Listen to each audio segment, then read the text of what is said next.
ao AL 24. Estávamos a 11 de setembro de 2001, quando dois aviões pilotados por membros da rede terrorista Al-Qaeda embateram nas torres gêmeas do World Trade Center em Nova Iorque, matando cerca de 3.000 pessoas. De um momento para o outro, o coração da Baixa de Manhattan ficara reduzido a morte e destruição. 26 de dezembro de 2004, o litoral da Tailândia sofreu uma das maiores catástrofes de todos os tempos. Um tsunami devastou ilhas e praias onde moravam milhões de pessoas. No total, cerca de 230.000 pessoas morreram no deslumbrante cenário que, momentos antes, era considerado um dos paraísos da Terra. Obama venceu as eleições dos Estados Unidos. Imediatamente os meios de comunicação deram destaque ao aspecto étnico da sua vitória, lembrando a luta pela igualdade de direitos para a população negra dos Estados Unidos. Estas foram algumas das notícias que marcaram o mundo, mas será que realmente sabemos o que são notícias e qual a sua verdadeira importância? É isso que a repórter Marta Barata foi tentar perceber. Marta, boa tarde. Olá, boa tarde. Estamos aqui com uma especialista em comunicação, Marlene Pereira, que nos vai dar umas breves dicas de o que é uma notícia e de como a conseguir. Olá, boa tarde, Marlene. Olá, Marta, boa tarde. Diga-me uma coisa, nós atualmente somos bombardeados com informações que denominamos notícias, mas a verdade é que não sabemos ao concreto o que é uma notícia. Consegue-me explicar? Consigo, Marta. Uma notícia é um texto de conteúdo informativo no domínio da comunicação social. É caracterizada pela sua atualidade, objetividade, brevidade e atenção geral. Normalmente, a apresentação das notícias é caracterizada também pela sua ordem decrescente. Começa sempre a notícia mais importante e terminamos sempre na notícia menos relevante. Pronto. E para construir uma notícia nós temos que respeitar uma certa estrutura. A primeira parte dessa estrutura é o parágrafo guia, mais conhecido por lead. Explique-me o que é o lead. O parágrafo guia, ou lead, o primeiro parágrafo, como disse, resume-se o que aconteceu. É a parte mais importante da notícia e tem como objetivo não só captar a atenção do leitor ou espectador, mas também fornecer as informações fundamentais. É nesta fase, neste parágrafo, que deverá ser dada a resposta às seguintes perguntas essenciais, que são quem, o quê, onde e quando, Marta. A notícia também tem que respeitar um determinado corpo. Em que é que consiste o corpo da notícia? O corpo é então a segunda fase da nossa notícia, que se baseia no desenvolvimento desta, onde pormenorizamos exatamente os acontecimentos. Nesta segunda fase, então, deveremos responder às perguntas como e porquê. A notícia é encabeçada por um título que deve ser muito preciso e expressivo, para chamar a atenção do leitor ou espectador. Este título relaciona-se habitualmente com o que é tratado no lead e pode ser acompanhado por um antetítulo ou por um subtítulo.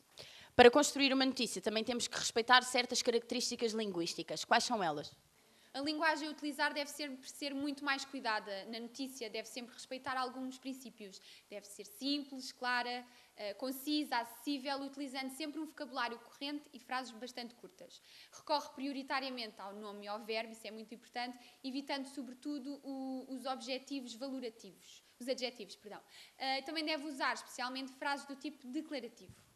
Obrigada, Marlene. Obrigada, Marta. Estas foram as declarações de Marlene Pereira, uma especialista em comunicação. E agora passo a emissão para vocês aí no estúdio. As declarações de Marlene Pereira, a nossa jornalista Marta Barata. Tal como na sociedade, os meios de comunicação também evoluíram. Em estúdio temos o nosso convidado Ruben Correia, ele que é especialista em História dos Mídia. Ruben, a imprensa evoluiu? Antes de mais, boa tarde, e respondendo à sua questão, sem dúvida, de facto, no século XVII, o primeiro jornal que surgiu em Inglaterra foi o The Daily Courant, que tinha uma periodicidade semanal. 10 anos depois surge então em França o La Gazette de France, que foi o primeiro jornal francês. Ambos os jornais eram especializados tanto em assuntos políticos como em assuntos diplomáticos. E é curioso porque a última edição deste jornal foi há menos de 100 anos e foi efetivamente um dos mais importantes jornais franceses. E em relação a Portugal, acha que essa evolução foi significativa? Sim, claro que sim. O primeiro periódico português, por exemplo, nasceu em 1641, foi a Gazeta da Restauração, que pretendia, acima de tudo, dar a conhecer as notícias deste período e também noticiar os acontecimentos da guerra com a Espanha e da aclamação de Dom João IV como rei de Portugal. E ainda continha notícias da vida cotidiana. Depois, mais tarde, em 1663, salvo erro, nasceu um novo jornal com tendências francesas, ou com características francesas, que foi o Mercúrio português. E pretendia incutir, acima de tudo, a esperança de uma próxima vitória na guerra que até então se travava. E tinha, acima de tudo, um cariz político muito acentuado. E os jornais de agora têm características dos jornais de antigamente ou evoluíram face aos jornais? Atualmente temos um jornal que é o Jornal Expresso, um jornal de referência que todos conhecemos e que foi fundado por Francisco Pinto Balsemão em 1973 e que tem uma periodicidade semanal. Como sabem, todas as semanas o Expresso imprime os seguintes cadernos: o primeiro caderno, o caderno em Economia, a revista única, e ainda tem espaços para outros 2 cadernos, que é o caderno Emprego e o caderno Espaços e Casas. No fundo, esta evolução acaba por ser muito significativa, tendo em conta todo o passado que nós temos a nível da imprensa em Portugal. Ruben, obrigado pela presença neste jornal. E agora, Lara? Agora vamos em direto para os estúdios da SIC, onde se encontra a repórter Sílvia Correia. Sílvia, boa tarde. Olá, Tiago e Lara. Estamos novamente no exterior, desta vez com a jornalista Solange Aleixo. Trabalhou durante 5 anos na CNN e agora está novamente em Portugal a trabalhar. Boa tarde, Solange. Boa tarde, Sílvia. Tenho uma questão para lhe colocar. Qual é a semelhança entre um jornal nacional e um jornal internacional? Ora então, as semelhanças são chamadas de valor notícia e são variadas desde a morte, onde há morte aos jornalistas, certamente, e é fundamental, pois explica o negativismo do mundo jornalístico. Temos também a notoriedade, que está relacionado com o agente principal do acontecimento. Por exemplo, a forma como os jornalistas seguem os políticos. Existe também a proximidade, que visualiza sobretudo em termos geográficos, mas também culturais. Um exemplo concreto é um acidente em Cascais, imaginemos, com vítimas. Será notícia em Lisboa, certamente, mas provavelmente não será na região do Porto e muito dificilmente será notícia no estrangeiro, a não ser com exceção de uma tragédia de grande dimensão. A relevância é a resposta à preocupação de informar o público dos acontecimentos importantes, ou seja, ter impacto na vida das pessoas. Temos também a novidade, tudo aquilo que existe de novo será notícia, Sílvia. E Solange, e relativamente ao tempo, nós ouvimos as notícias várias vezes e isso significa o quê? O tempo, este assume diferentes formas, ou por ser uma novidade ou por relembrar simplesmente um acontecimento, mas também a questão da novidade, como referi há pouco, Sílvia. Temos também a notabilidade, que é a qualidade de ser visível e tangível.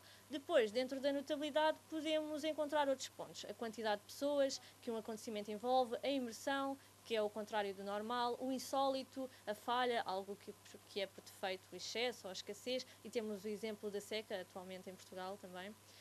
Outro valor notícia é o inesperado, o chamado mega acontecimentos. E por fim, temos o conflito ou controvérsia, que é tudo aquilo que envolve violência física ou simbólica. Obrigada, Solange, pelo seu esclarecimento. Estamos de volta ao estúdio. Tiago e Lara, agora é convosco. Sílvia Correia dá-nos conta então de vários aspectos que podem levar à construção de uma notícia. Já falámos da evolução da imprensa e de algumas características da notícia, mas não nos podemos esquecer da figura central da comunicação. Para este assunto, em estúdio temos a jornalista do Expresso, Marta Palma. Bem-vinda, Marta. O jornalista já sofreu algumas alterações ou será que é só os conteúdos e os meios que utilizamos para trabalhar que sofrem essas alterações? Boa tarde, Lara. Boa tarde, Tiago. Sim, de facto, a profissão de jornalista já existe há muito tempo e, como tal, já sofreu variedíssimas evoluções.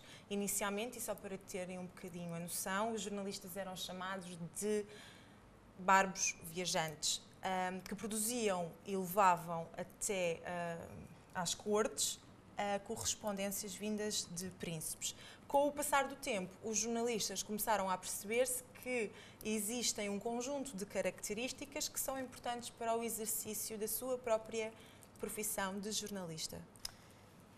Marta, mas pode-nos explicar um caso mais prático ou como é que funciona realmente essa necessidade que o jornalista encontrou de ter de se adaptar? Por exemplo, o jornalista tem que saber trabalhar para mais do que um meio e ser poliglota, para desta forma conseguir sobreviver profissionalmente. Tem de ser o seu próprio editor e produtor para que haja uma interdependência editorial e para que o próprio jornalista saiba um pouco sobre a programação e tenha conhecimentos técnicos de vídeo, áudio, fotografia, design, etc. Para além disto, não se deve esquecer que só por si é uma marca e um produto. Isto significa que, para se valorizar, o jornalista precisa de se vender, criar conteúdos fora do seu local de trabalho, como blogs e a realização de fotos, por exemplo.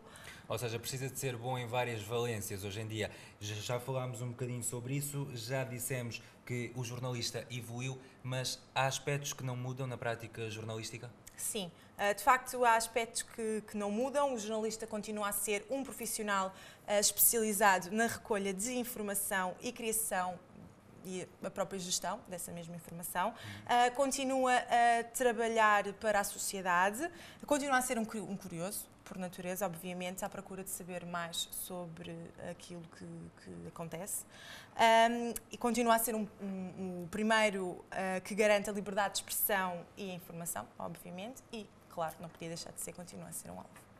Obrigada, Marta, pela presença neste jornal.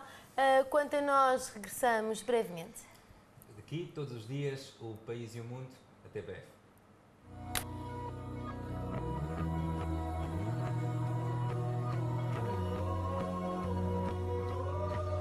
Estas foram as declarações da Marta. Não, pera. Embateram nas torres gêmeas do World Trade Center, em Nova Iorque, matando cerca de 3.000 pessoas. De um momento para o outro, o coração...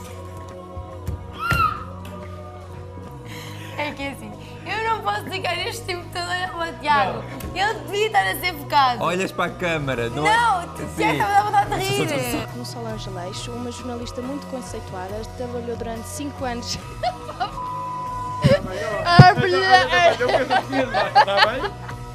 Eu tenho os lábios secos.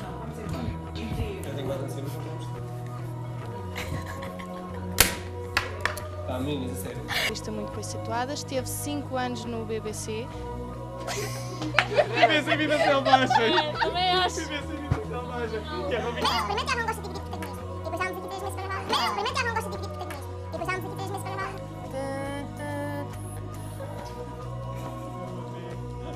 Caralho. E respondendo à sua questão, sem dúvida, de facto, no século XVII, quando surgiu o primeiro jornal inglês, que era o The Daily Current, eu estava a fazer, Tiago, tu não olhas para mim. Marta, bem-vinda. O jornalista também já sofreu alguma evolução ou são só os próprios conteúdos e a forma como trabalhamos que sofrem alterações? Não, o Ruben é muito porco. Eu vou-te explicar. Um salame que o Ruben está a comer durante os ensaios. Sim, porque são neste momento quase 4 da manhã. Estamos em pleno estúdio da nossa faculdade. Estás a oferecer salame? O Ruben está a comer salame. A Lara está a comer bolachas e a Marta já está a morrer, praticamente. A Marta está completamente. Por isso, nós agora vamos fazer um curto intervalo, ficamos por aqui. Volte connosco. Até daqui a pouco. Para. Portugal e o mundo.